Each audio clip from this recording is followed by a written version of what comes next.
Oh, that's cool. No, the graphics. Outstanding, in the truest sense of the word, is another way colleagues view Gretchen Portwood, the 1996 Teacher of the Year, and her students agree. Miss Portwood acts as three things to me. She is a friend, a mother, and a teacher, and she has all the characteristics of each one and what makes each one important. She's down there on your level with all the kids. She's just, I mean, she really gets involved with everybody, and she's interested in our lives and in our educations and in making us better people. Portwood, an English teacher at Woodson High, began teaching in Fairfax County during the mid-'70s. She has also taught at Edison, Groveton, and West Potomac Highs, and at Frost Middle School.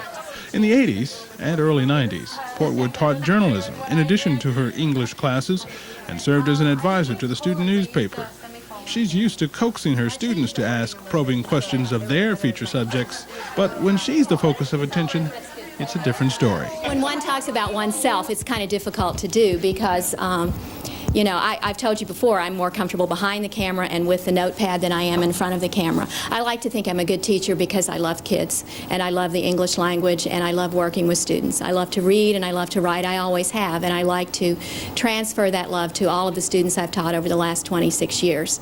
And I believe that if one is to be a good teacher, you have to not only have a love of your subject matter and a great knowledge of your subject matter, but you also have to like kids a lot, and which I do. Portwood believes a good teacher is one who can change with the times and still maintain high academic standards. Through the years, as she has taken on new roles and responsibilities, she has proven she can do both. Some young teachers said, "How have you lasted 26 years?" And that's the glorious thing about teaching, is because you're always reinventing yourself.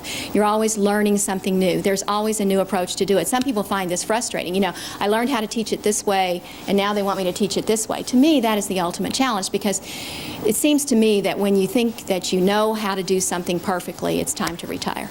Because education is evolution. Everything changes. Kids change. Subject matter changes. Things change. And, you know, to adapt and to become a better teacher requires research, requires learning a new way of doing something. If there is a secret to Portwood's success and popularity, it may derive from her philosophical view of teaching. To Portwood, it's not work, it's art. Every day she's motivated by the challenge of creating a learning experience worthy of her students. She does not want to disappoint them, or herself. I'm scared to death, and I think the day that I'm not scared to death and I don't feel that I have to walk outside my door and pump myself up in preparation to pump the kids up, that it's time to go.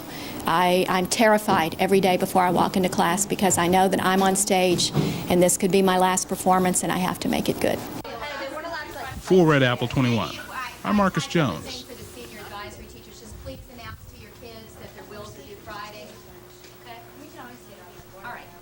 Anything else before we get started? Does anyone want to go upstairs?